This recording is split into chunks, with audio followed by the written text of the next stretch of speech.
Allu Arjun arrest తర్వాత నుంచి సినీ రాజకీయ రంగాల్లో ప్రకంపనలు ఇంకా కొనసాగుతూనే ఉన్నాయి. అల్లు అర్జున్ను టార్గెట్ చేయడం సరికాదనే అభిప్రాయాలు ఎక్కువగా వినిపిస్తున్నాయి. అయితే అటు టీడీపీలో ఇటు బీజేపీలోనూ భిన్నాభిప్రాయాలు వ్యక్తమవుతున్నాయి. ఈ రెండు పార్టీలో కొందరు అల్లు అర్జున్ పట్ల సానుభూతి చూపిస్తుంటే మరికొందరు ఆయన తీరును వ్యతిరేకిస్తున్నారు. సినిమాల బెనిఫిట్ షోలు, టికెట్ల రేటు పెంచడాలపైన కూడా చర్చ జరుగుతోంది. సంధ్యా థియేటర్ ఘటనలో జరిగిన తొక్కిసలాటలో ఒక మహిళ మృతి చెందడం, ఆమె కుమారుడు శ్రీతేజ్ ఇంకా ఆస్పత్రిలోనే ఉండడం తెలుగు రాష్ట్రాల సినీ రాజకీయ రంగాల్లో పెద్ద ఎత్తున చర్చకు దారితీసింది. అల్లు అర్జున్ విషయంలో తెలంగాణ ప్రభుత్వం అనుసరించిన తీరుతో ఫిల్మ్ ఇండస్ట్రీ హైదరాబాద్ నుంచి తరలిపోతుందా అన్న రేంజ్లో కొందరు చర్చిస్తున్నారు. అయితే తెలుగు సినీ పరిశ్రమకు రెండు రాష్ట్రాలు ఎంతో కీలకమని, తమకు రెండు రాష్ట్రాలు సమానమేనని టాలీవుడ్ నిర్మాతలు చెబుతున్నారు. ఇదిలా ఉంటే కాంగ్రెస్ నేత అయిన అల్లు అర్జున్ మామ చంద్రశేఖర్ రెడ్డి రాష్ట్ర కాంగ్రెస్ ఇన్ఛార్జ్ దీపాదాస్ ముఖర్జీని కలుద్దామని గాంధీ భవన్ కు వెళ్లగా దీపాదాస్ ఆయన్ను కలుసుకోవడానికి నిరాకరించినట్లు సమాచారం. శ్రీతేజ కుటుంబాన్ని ఆదుకోవడానికి విరాళాలు సేకరించాలని తెలంగాణ ఫిల్మ్ ఛాంబర్ నిర్ణయించింది.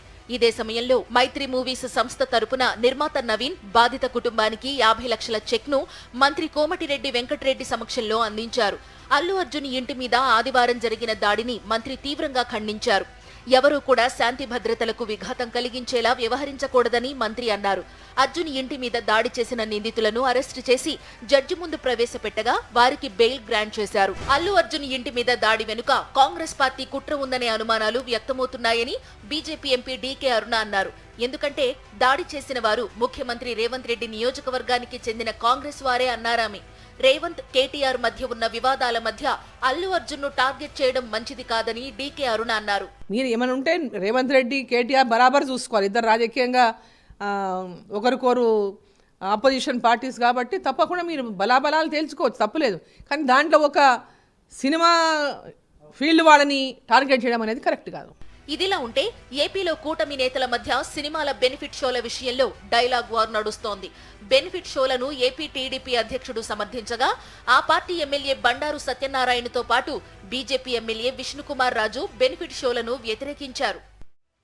ఎందుకంటే బెనిఫిట్ షో దేని గురించి బెనిఫిట్ షో? దాని వలన ఏమవుతుంది, విపరీతంగా క్రేజ్ ఉన్న వాళ్ళు 300 రూపాయల టికెట్ 900 రూపాయలు, ఏంది ఇది? అట్లాగే పోనీ డబ్బులు పక్కన పెడదాం, విపరీతంగా క్రౌడ్స్ వచ్చేసి వేలాది మంది వచ్చేసి స్టాంపేడ్లు అవ్వకుండా ఉండటానికి బెనిఫిట్ షోలు రద్దు చేస్తేనే మంచిది. ప్రస్తుత సమాజం ఆదివాసీల అణచివేత గురించి తీసిన జై భీమ్ వంటి సినిమాలను కేంద్రం పట్టించుకోలేదని, కానీ ఒక పోలీస్ అధికారిని విలన్ గా చూపించి ఎర్రచందనం స్మగ్లర్ ను హీరోగా చూపించిన సినిమాకు మాత్రం కేంద్రం అవార్డులు ఇస్తుందని తెలంగాణ మంత్రి సీతక్క హాట్ కామెంట్స్ చేశారు. పోలీస్ అధికారులు చట్టబద్ధంగా ఉండేటువంటి డ్యూటీలో ఉంటారు. వాళ్ళని బట్టలు ఇప్పేసి స్మగ్లర్ పాత్రలో ఉండేటువంటి ఒక స్మగ్లింగ్ చేసేటువంటి హీరోలు పోలీస్ అధికారులను పోలీస్ స్టేషన్లలో బయట బట్టలు ఇప్పేసి నిలబెట్టి యథేచ్ఛగా స్మగ్లింగ్ చేసేటువంటి సినిమాలకు మాత్రం కేంద్రం నుంచి అవార్డులు వస్తున్నాయి.